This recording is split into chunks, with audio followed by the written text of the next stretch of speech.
ಒತ್ತಡದ ಬದುಕು, ಪೌಷ್ಟಿಕ ಆಹಾರದ ಕೊರತೆಯಿಂದ ಶುಗರ್, ಬಿಪಿ, ಬೊಜ್ಜು, ಗ್ಯಾಸ್ಟ್ರಿಕ್ ನಂತಹ ಆರೋಗ್ಯ ಸಮಸ್ಯೆ. ಹೆಚ್ಚು ಪೋಷಕಾಂಶಯುಕ್ತ ಆಹಾರ ಮತ್ತು ಸಿರಿಧಾನ್ಯಗಳೇ ಇದಕ್ಕೆ ಪರಿಹಾರ. ಮಿಲೆಕ್ಸ್ ಚೂರ್ಣಂ ಇಂದಿನ ವೇಗದ ಬದುಕಿಗೆ ಪುರಾತನ ಪೋಷಣೆಯ ಶಕ್ತಿ. ಇದು ಸಿರಿಧಾನ್ಯ, ಡ್ರೈ ಫ್ರೂಟ್ಸ್, ಮೊಳಕೆ ಕಾಳುಗಳು, ಧಾನ್ಯಗಳು ಹಾಗೂ ಸೀಡ್ಸ್ ಇಂದ ಸಮೃದ್ಧವಾಗಿದೆ. ಬನ್ನಿ ಮತ್ತೆ ಸಾಂಪ್ರದಾಯಿಕ ಸಿರಿಧಾನ್ಯಗಳಿಗೆ ಹಿಂದಿರುಗೋಣ. ಆರ್ಡರ್ ಮಾಡಲು ಲಿಂಕ್ ಡಿಸ್ಕ್ರಿಪ್ಷನ್ ಮತ್ತು ಪಿನ್ ಕಾಮೆಂಟ್ ನಲ್ಲಿದೆ.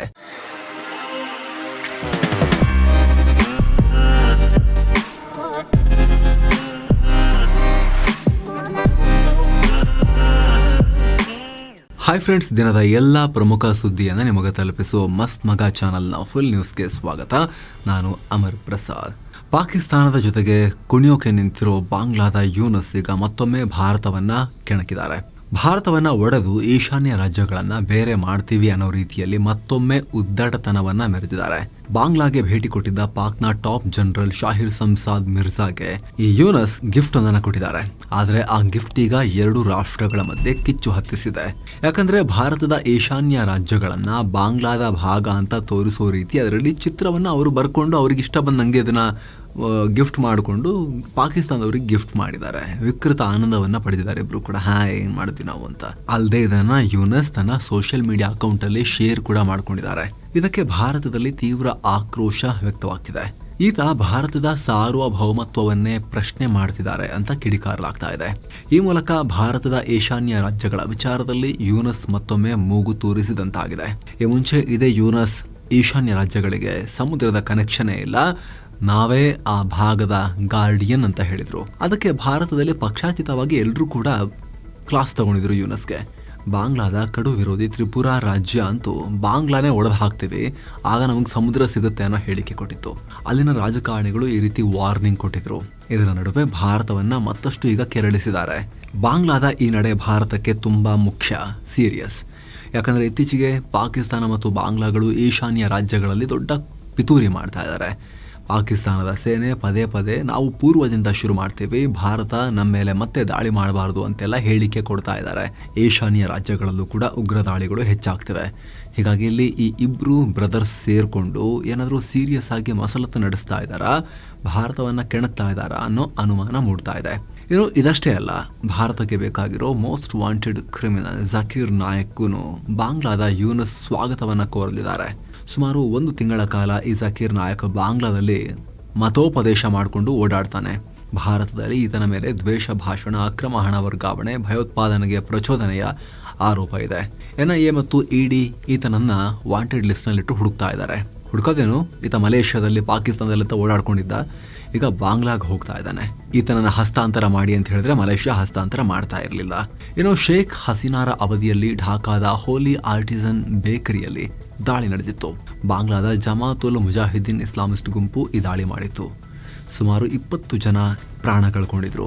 ಈ ದಾಳಿಗೂ ಕೂಡ ಇದೇ ಜಾಕೀರ್ ನಾಯಕ್ ಪ್ರಚೋದನೆ ಕೊಟ್ಟ ಆರೋಪ ಈತನ ಮೇಲಿದೆ.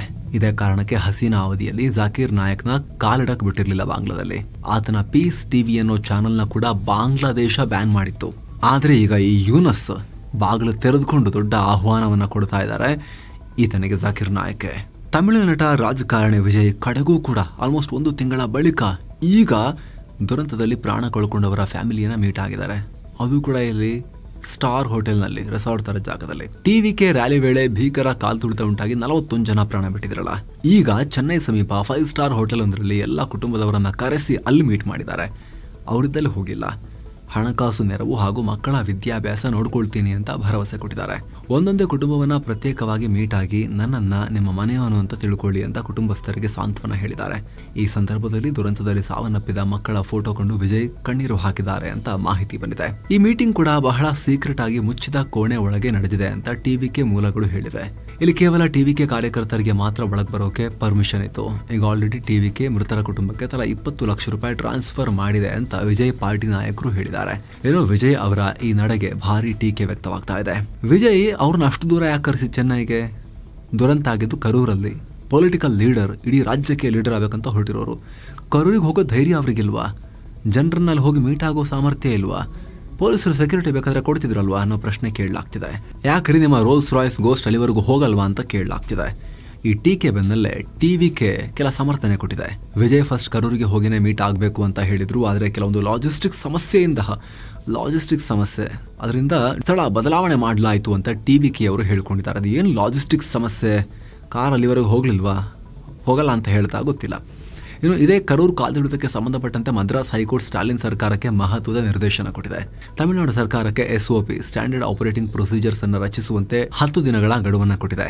ಅಂದರೆ ಯಾವುದೇ ರಾಜಕೀಯ ಪಕ್ಷ ಅಥವಾ ಇತರ ಸಂಸ್ಥೆಗಳು ಸಾರ್ವಜನಿಕ ಸಭೆ ಈವೆಂಟ್ ನಡೆಸಬೇಕಾದ್ರೆ ಯಾವಾಗ ಮತ್ತು ಹೇಗೆ ಸರ್ಕಾರ ಅನುಮತಿ ಕೊಡಬೇಕು ಅದಕ್ಕೊಂದು ರೂಲ್ಸ್ ಫ್ರೇಮ್ ಮಾಡಿ ಅಂತ ಹೇಳಿದೆ.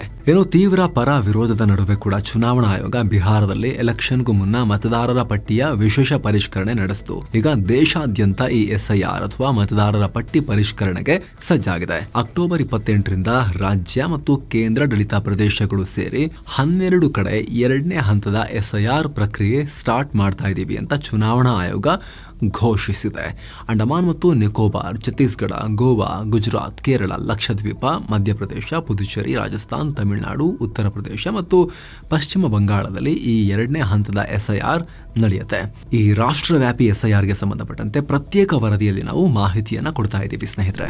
ಅದು ನಿಮಗೆ ತಲುಪಬೇಕು ಅಂತ ಹೇಳಿದ್ರೆ ಸಬ್ಸ್ಕ್ರೈಬ್ ಮಾಡದೇ ಇರೋ ವೀಕ್ಷಕರು ದಯವಿಟ್ಟು ಸಬ್ಸ್ಕ್ರೈಬ್ ಮಾಡಬೇಕು, ಹಾಗೆ ಪಕ್ಕದ ಬೆಲ್ ಐಕಾನ್ ಮೇಲೆ ಕ್ಲಿಕ್ ಮಾಡಬೇಕು. ಆಗ ನಾವು ಯಾವುದೇ ಹೊಸ ಮುಖ್ಯವಾಗಿರೋ ಮಾಹಿತಿಯನ್ನು ಪಬ್ಲಿಷ್ ಮಾಡಿದ್ರು ಕೂಡ ನೇರವಾಗಿ ನಿಮಗೆ ತಲುಪುತ್ತೆ. ಬನ್ನಿ ಕಂಟಿನ್ಯೂ ಮಾಡೋಣ ಸ್ನೇಹಿತರೆ. 11 ದಿನ 31 ಜನ, ಸಣ್ಣ ದೋಣಿ ಮತ್ತು ವಿಶಾಲ ಸಮುದ್ರ, ಹೀಗೆ ಸಿನಿಮಾವನ್ನ ನೆನಪಿಸುವ ಹಾಗೆ ಒಂದು ಘಟನೆಯಾಗಿದೆ. ಅರಬ್ಬಿ ಸಮುದ್ರದಲ್ಲಿ 2 ವಾರ ಕಾಲ ಕಾಣೆಯಾಗಿದ್ದ 31 ಮೀನುಗಾರರನ್ನ ಕಡೆಗೂ ಭಾರತೀಯ ಕರಾವಳಿ ಪಡೆ ಕಾಪಾಡಿ ಕರ್ಕೊಂಡ್ಬಂದಿದೆ. ಗೋವಾಗೆ ಸೇರಿದ್ದ IFB ಸ್ಯಾಂಟ್ ಆಂಟನ್ 1 ಅನ್ನೋ ಮೀನುಗಾರಿಕಾ ಬೋಟ್ 2 ವಾರಗಳ ಹಿಂದೆ ಅರಬ್ಬಿ ಸಮುದ್ರಕ್ಕೆ ಇಳಿದಿತ್ತು. ಮೀನುಗಾರಿಕೆಗೆ ಅಂತ ಇಳಿದಿದ್ದು ಮಂಗಳೂರು ಕರಾವಳಿ ಹತ್ತತ್ರ ಬಂದ್ಬಿಟ್ಟಿತ್ತು. ಆದರೆ ಮಂಗಳೂರಿಂದ ಸುಮಾರು 185 ಕಿಲೋಮೀಟರ್ ದೂರ ಇತ್ತು. ಅಲ್ಲಿ ಇದ್ದಕ್ಕಿದ್ದಂತೆ ಸಮಸ್ಯೆಗೆ ಸಿಕ್ಕಾಕೊಳ್ತು. ಬೋಟ್ನ ಸ್ಟೀರಿಂಗ್ ಗೇರ್ ಅಂದರೆ ಬೋಟ್ನ ಡೈರೆಕ್ಷನ್ ಕಂಟ್ರೋಲ್ ಮಾಡೋ ಸಿಸ್ಟಮ್ ಕೈಕೊಟ್ಟು ದೋಣಿ ಅತಂತ್ರ ಆಯಿತು. ನಿಯಂತ್ರಣ ತಪ್ಪಿದ ಬೋಟ್ ಎಲ್ಲೆಂದರಲ್ಲಿ ಅರಬ್ಬಿ ಸಮುದ್ರದಲ್ಲಿ ಇಚ್ಛೆ ಬಂದಂಗೆ ಚಲಿಸೋಕೆ ಶುರು ಮಾಡಿತು. ಮಳೆ, ಗಾಳಿ, ಬಿಸಿಲು, ಚಳಿ ಎಲ್ಲವನ್ನ ಸಹಿಸಿಕೊಂಡು ಆ ಮೀನುಗಾರರು ಸುಮಾರು ದಿನ ಅಲ್ಲೇ ಉಳಿದ್ರು. ಅವರ ಕುಟುಂಬಸ್ಥರು ಸರ್ಕಾರದ ಮೊರೆ ಹೋಗಿ ಅಕ್ಟೋಬರ್ 24ಕ್ಕೆ ಕರ್ನಾಟಕದಲ್ಲಿರೋ ಕೋಸ್ಟ್ ಗಾರ್ಡ್ ಇದರ ಶೋಧ ಕಾರ್ಯಾಚರಣೆ ಶುರು ಮಾಡಿತು. ಆದರೆ ಸಿಗಲೇ ಇಲ್ಲ. ಕೊಚ್ಚಿಯಿಂದ ಡಾರ್ನಿಯರ್ ಏರ್ಕ್ರಾಫ್ಟ್ ಕರೆಸ್ಕೊಂಡ ಕೋಸ್ಟ್ ಗಾರ್ಡ್ ವೆದರ್ ಡೇಟಾ, ಹಡಗು ಮತ್ತು ಬೋಟ್ಗಳನ್ನು ಮಾನಿಟರ್ ಮಾಡೋ ಇಂಟಿಗ್ರೇಟೆಡ್ ಆಪರೇಷನ್ ಸಿಸ್ಟಮ್ ಬಳಸಿ ಹುಡುಕಿದ್ರು. ಆದರೆ 11 ದಿನ ಹುಡುಕಿದ್ರು ಕೂಡ ವಿಶಾಲ ಸಮುದ್ರದಲ್ಲಿ ಎಲ್ಲೂ ಪತ್ತೆನೇ ಇಲ್ಲ. ಎಲ್ಲಂತ ಹುಡುಕೋದು, ಆದರೆ ಎಲ್ಲ ಮುಗೀತು, ಇನ್ನು ಸಿಗಲ್ಲ, ಇವರು ಮುಗಿದು ಹೋಗಿದೆ ಕತೆ ಅಂತ ಅಂದ್ಕೊಳ್ಳೋ ಹೊತ್ತಿಗೆ ಕಡೆಗೂ ಪತ್ತೆಯಾಗ್ಬಿಟ್ಟಿದ್ದಾರೆ. ಅರಬ್ಬಿ ಸಮುದ್ರದ ಮಧ್ಯದಲ್ಲಿ ಗಡಿಯಿಂದ ಬಹಳ ದೂರದಲ್ಲಿ 6 ಕಿಲೋಮೀಟರ್ ದೂರದಲ್ಲಿ ಸಿಕ್ಕಿದ್ದಾರೆ. ಭಾರತೀಯ ಪಡೆಗಳನ್ನು ಕಂಡ ಕೂಡಲೇ ಅಲ್ಲಿದ್ದ 31 ಮೀನುಗಾರರು ಹರ್ಷ ವ್ಯಕ್ತಪಡಿಸಿದ್ದು ವಾಪಸ್ಸಾಗಿದ್ದಾರೆ. ಮೊದಲು ಸ್ಟೇರಿಂಗ್ ಗೇರನ್ನು ರಿಪೇರಿ ಮಾಡಿದ್ರು, ನಂತರ ವಾಪಸ್ ದಡಕ್ಕೆ ಸೇರಿಸೋಕೆ ಸೇಫ್ ಇದೆಯಾ ಅಂತ ಚೆಕ್ ಕೂಡ ಮಾಡಿದ್ರು. ಅದಾದಮೇಲೆ ಮತ್ತೊಂದು ಮೀನುಗಾರಿಕಾ ಬೋಟ್ ಸಹಾಯ ಪಡೆದು ಹೊನ್ನಾವರ ಮೀನುಗಾರಿಕಾ ಬಂದರಿಗೆ ಅದನ್ನು ಸಾಗಿಸಲಾಗಿದೆ. ಏನೋ ನವೆಂಬರ್ ಕ್ರಾಂತಿಯ ಕೂಗಿನ ಹೊತ್ತಲ್ಲಿ ರಾಜ್ಯ ರಾಜಕೀಯದಲ್ಲಿ ಹೊಸ ಬೆಳವಣಿಗೆಯಾಗಿದೆ. DK ಶಿವಕುಮಾರ್ ದಿಲ್ಲಿಗೆ ಹೋಗಿ ಅಲ್ಲಿಂದ ವಾಪಸ್ ಬಂದಿದ್ದಾರೆ. ಹೈಕಮಾಂಡ್ ನಾಯಕರನ್ನ ಮೀಟ್ ಆಗೋಕೆ ಹೋಗಿದ್ರು, ಆದರೆ ರಾಹುಲ್ ಗಾಂಧಿ ಟೈಮ್ ಕೊಡಲಿಲ್ವಂತೆ, ಹೀಗಾಗಿ ವಾಪಸ್ ಆಗಿದ್ದಾರೆ. ನವೆಂಬರ್ 11ನೇ ತಾರೀಕು ರಾಹುಲ್ ಗಾಂಧಿ ಭೇಟಿಗೆ ಟೈಮ್ ಕೇಳಿದ್ದಾರೆ ಅಂತ ಹೇಳಲಾಗ್ತಿದೆ. ಅಧಿಕಾರ ಹಂಚಿಕೆ, ಸಂಪುಟ ಪುನರಚನೆ ವಿಚಾರಗಳ ಕುರಿತು ಚರ್ಚೆ ಮಾಡ್ತಾರೆ ಅನ್ನೋ ಮಾಹಿತಿ ಇದೆ. ಇನ್ನು ಇದರ ಕುರಿತು ಮಾತನಾಡಿರೋ ಗೃಹ ಮಂತ್ರಿ ಪರಮೇಶ್ವರ್, ಅಧಿಕಾರ ಹಂಚಿಕೆ ನಿರ್ಧಾರ ಹೈಕಮಾಂಡ್ಗೆ ಬಿಟ್ಟಿದ್ದು, ರಾಜ್ಯದಲ್ಲಿ 4 ಜನ ಮಾತನಾಡಿದ ತಕ್ಷಣ ಏನು ಚೇಂಜ್ ಆಗಲ್ಲ. DK ಶೋಭಾ ಸಮರ್ಥ ನಾಯಕ, ಅವ್ರ ಬಗ್ಗೆ ಮಾತನಾಡೋಕೆ ನನಗೆ ಆ ಸಾಮರ್ಥ್ಯವೇ ಇಲ್ಲ ಅಂತ ಹೇಳಿದ್ದಾರೆ. ಇತ್ತ ನವೆಂಬರ್ 15ನೇ ತಾರೀಕು CM ಕೂಡ ದಿಲ್ಲಿಗೆ ಹೋಗ್ತಾರೆ ಅನ್ನೋ ಮಾಹಿತಿ ಇದೆ. ರಾಜ್ಯದಲ್ಲಿ ಹಲವು ಗೊಂದಲ, ಪರ ವಿರುದ್ಧದ ನಡುವೆ ಕೂಡ ಕೋಲಾರ ಜಿಲ್ಲೆ ಮಾಲೂರಿನಲ್ಲಿ RSS ಪಥಸಂಚಲನ ಜೋರಾಗಿ ನಡೆದಿದೆ. ಜಿಲ್ಲಾ ಆಡಳಿತದ ಅನುಮತಿ ಪಡೆದು ಪಟ್ಟಣದ ಪ್ರಮುಖ ಬೀದಿಗಳಲ್ಲಿ ಬಿಗಿ ಪೊಲೀಸ್ ಬಂದೋಬಸ್ತ್ನಲ್ಲಿ ಪಥಸಂಚಲನ ನಡೆಸಲಾಗಿದೆ.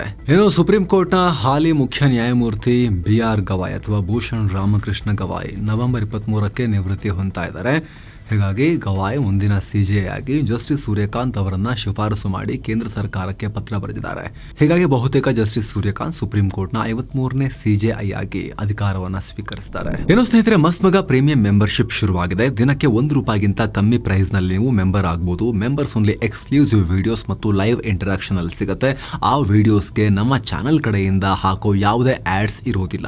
ಜೊತೆಗೆ ಸ್ನೇಹಿತರೆ, ಈ ರೀತಿ ನೀವು ಜಾಯಿನ್ ಆಗೋದ್ರಿಂದ ನಮಗೆ ಇನ್ನಷ್ಟು ಉತ್ತಮ ಗುಣಮಟ್ಟದ ವರದಿಗಳನ್ನು ತರೋಕೆ ಶಕ್ತಿ ಕೊಟ್ಟಂತೂ ಆಗುತ್ತೆ. ನೀವು ಆಂಡ್ರಾಯ್ಡ್ ಯೂಸರ್ಸ್ ಜಾಯಿನ್ ಬಟನ್ ಮೇಲೆ ಕ್ಲಿಕ್ ಮಾಡಿ ವಿಡಿಯೋ ಕೆಳಗಡೆ, ಆಪಲ್ ಯೂಸರ್ಸ್ ಡಿಸ್ಕ್ರಿಪ್ಷನ್ ಅಥವಾ ಪಿನ್ ಕಾಮೆಂಟ್ ನೋಡಿ. ಈಗ ವರದಿಗೆ ಹಿಂದಿರುಗೋಣ. ಏನು ಆರ್ಥಿಕ ಸಂಕಷ್ಟದಲ್ಲಿರೋ ಟೆಲಿಕಾಂ ಕಂಪನಿ ವೋಡಾಫೋನ್ ಐಡಿಯಾಗೆ ವಿಐಗೆ ಸುಪ್ರೀಂ ಕೋರ್ಟ್ ರಿಲೀಫ್ ಕೊಟ್ಟಿದೆ. ಅಡ್ಜಸ್ಟೆಡ್ ಗ್ರಾಸ್ ರೆವಿನ್ಯೂ AGR ಬಾಕಿಗಳನ್ನ ಮರುಪರಿಶೀಲನೆ ಮಾಡೋಕೆ ಕೇಂದ್ರ ಸರ್ಕಾರಕ್ಕೆ ಅನುಮತಿ ಕೊಟ್ಟಿದೆ. ಈ ವಿಚಾರ ಕೇಂದ್ರ ಸರ್ಕಾರದ ಪಾಲಿಸಿ ಡೊಮೇನ್ಗೆ ಒಳಪಟ್ಟಿರುತ್ತೆ. ಇದರ ಬಗ್ಗೆ ಡಿಸೈಡ್ ಮಾಡೋ ಅಧಿಕಾರ ಸರ್ಕಾರಕ್ಕೆ ಇದೆ ಅಂತ ಸುಪ್ರೀಂ ಕೋರ್ಟ್ ಅಭಿಪ್ರಾಯಪಟ್ಟಿದೆ. ಈ ಅಡ್ಜಸ್ಟೆಡ್ ಗ್ರಾಸ್ ರೆವಿನ್ಯೂನ ಒಂದಿಷ್ಟು ಪಾಲನ್ನ ಪ್ರತಿ ಟೆಲಿಕಾಂ ಕಂಪನಿ ಸರ್ಕಾರಕ್ಕೆ ಕೊಡಲೇಬೇಕು. ಸ್ಪೆಕ್ಟ್ರಮ್ ಬಳಸಿರೋದಕ್ಕೆ ಇದನ್ನ ಚಾರ್ಜಸ್ ತರ ಕಂಪನಿಗಳು ಕೊಡೋದು. ಇದನ್ನ ಸರ್ಕಾರಕ್ಕೆ ಕೊಡೋಕೆ ವೋಡಾಫೋನ್ ಐಡಿಯಾ ವಿಳಂಬ ಮಾಡಿದಕ್ಕಾಗಿ ಹೆಚ್ಚುವರಿಯಾಗಿ ₹5,606 ಕೋಟಿ ಕೊಡಿ ಅಂತ ಸರ್ಕಾರ ಹೇಳಿತ್ತು. 2016-17ನೇ ಆರ್ಥಿಕ ವರ್ಷದವರೆಗಿನ ಬಾಕಿ ವಿಳಂಬಕ್ಕಾಗಿ ಸರ್ಕಾರಕ್ಕೆ ಹೆಚ್ಚುವರಿ ಹಣ ಕೊಡಿ ಅಂತ ಹೇಳಿತ್ತು. ಇದನ್ನು ಪ್ರಶ್ನಿಸಿ ವೋಡಾಫೋನ್ ಐಡಿಯಾ ಸುಪ್ರೀಂ ಕೋರ್ಟ್ ಮೆಟ್ಟಿಲೇರಿತು. ನಾವು ಆ ಹೆಚ್ಚುವರಿ ಹಣವನ್ನು ಕೊಡಲ್ಲ, ಇದನ್ನು ರದ್ದುಗೊಳಿಸಬೇಕು ಅಂತ. ಈಗ ಈ ಬಾಕಿಗಳನ್ನು ಮರುಪರಿಶೀಲನೆ ಮಾಡಿ ಅಂತ ಸುಪ್ರೀಂ ಕೋರ್ಟ್ ಕೇಂದ್ರ ಸರ್ಕಾರಕ್ಕೆ ಅನುಮತಿ ಕೊಟ್ಟಿದೆ. ಇದರ ಬೆನ್ನಲ್ಲೇ ವೋಡಾಫೋನ್ ಐಡಿಯಾ ಷೇರುಗಳು ಬರೋಬ್ಬರಿ 9% ಜಂಪ್ ಆದವು. ದೇಶದಲ್ಲಿ ಲಿವ್ ಇನ್ ರಿಲೇಶನ್ಶಿಪ್ ಮತ್ತು ಕೊಲೆ ಪ್ರಕರಣಗಳು ಭಾರಿ ಸದ್ದು ಮಾಡ್ತಿರೋ ಟೈಮ್ನಲ್ಲಿ ದಿಲ್ಲಿಯಲ್ಲಿ ಮತ್ತೆ ಅಂತ ಘಟನೆಯಾಗಿದೆ. ಲಿವ್ ಇನ್ ನಲ್ಲಿದ್ದಂಥ ಯುವತಿಯೊಬ್ಬಳು ಖತರ್ನಾಕ್ ಪ್ಲಾನ್ ಮಾಡಿ ತನ್ನ ಪಾರ್ಟ್ನರ್ನ ಮುಗಿಸಿಬಿಟ್ಟಿದ್ದಾಳೆ. ಸ್ವತಃ ಫೊರೆನ್ಸಿಕ್ ವಿದ್ಯಾರ್ಥಿನಿಯಾಗಿದ್ದ ಯುವತಿ ಯಾರಿಗೂ ಅನುಮಾನ ಬಾರದೇ ಇರೋ ಹಾಗೆ ಫಿಲ್ಮಿಯಾಗಿ ಪ್ಲಾನ್ ಮಾಡಿದ್ದಾಳೆ. ಫೊರೆನ್ಸಿಕ್ ಬುದ್ಧಿಯನ್ನು ಖರ್ಚು ಮಾಡಿದ್ದಾಳೆ. ಕೊಲೆಗೆ ತನ್ನ ಹಳೆಯ ಪ್ರಿಯಕರ ಮತ್ತು LPG ಗ್ಯಾಸ್ ಸಿಲಿಂಡರ್ ಕೊಡೋರು ಅವ್ರನ್ನೆಲ್ಲರನ್ನ ಟೀಮ್ ಮಾಡ್ಕೊಂಡ್ಬಿಟ್ಟಿದ್ದಾಳೆ. ಫ್ಲ್ಯಾಟ್ಗೆ ಬೆಂಕಿ ಹಚ್ಚಿ ಸುಟ್ಟು ಹಾಕಿ ಅದು ಆಕಸ್ಮಿಕ ಅನ್ನೋ ಹಾಗೆ ಬಿಂಬಿಸಿದಾರು ಎಲ್ಲ ಸೇರ್ಕೊಂಡು. ಆರಂಭದಲ್ಲಿ ಏರ್ ಕಂಡೀಷನರ್ ಸ್ಫೋಟಗೊಂಡು ಈ ರೀತಿ ಆಯ್ತು ಅಂತ ಎಲ್ಲರೂ ಅನ್ಕೊಂಡಿದ್ರು. ನಂತರ ಪೊಲೀಸ್ ತನಿಖೆಯಲ್ಲಿ ಸತ್ಯಾಂಶ ಬಯಲಾಗಿದೆ. ಏನೋ ಹತ್ಯೆಗೀಡಾದ ವ್ಯಕ್ತಿ UPSC ಆಕಾಂಕ್ಷಿ ಕೂಡ ಆಗಿದ್ದು 32 ವರ್ಷದ ರಾಮ್ಕೇಶ್ ಮೀನಾ ಅಂತ ಗುರುತಿಸಲಾಗಿದೆ. ಆರೋಪಿ ಯುವತಿ 21 ವರ್ಷದ ಅಮೃತಾ ಚೌಹಾಣ್ ಅಂತ ಗುರುತಿಸಲಾಗಿದೆ. 21 ಈ ಏಜಲ್ಲೇ ಪ್ಲಾನ್ ಮಾಡಿ ಕೊಲೆ ಮಾಡಿ ಎಕ್ಸಿಕ್ಯೂಟ್ ಮಾಡುವಷ್ಟು ತಲೆ ಓಡುತ್ತೆ ಅಂತ ಹೇಳಿದ್ರೆ, ಆ ಲೆವೆಲ್ನ ಒಂದು ದುಸ್ಸಾಹಸ ಇದೆ ಅಂತ ಹೇಳಿದ್ರೆ ಎಷ್ಟು ಮುಂದುವರೆದಿರ್ಬೋದು ಅನ್ನೋದು ಬಹಳ ಇಲ್ಲಿ ಯೋಚನೆ ಮಾಡಬೇಕಾಗಿರೋ ವಿಚಾರ. 21ನೇ ವರ್ಷದಲ್ಲಿ ಒಬ್ಬ ಯುವತಿ ಕೊಲೆ ಮಾಡೋದು ಈ ರೀತಿ ಸುಟ್ಟು. ಕೊಲೆಗೆ ಕಾರಣ ಏನು ಅಂತ ಕೇಳಿದ್ರೆ, ಮೃತ ರಾಮ್ಕೇಶ್ ಅಮೃತಾಳ ಖಾಸಗಿ ಫೋಟೋಸನ್ನು ತೆಗೆದಿಡ್ಕೊಂಡಿದ್ದಂತೆ.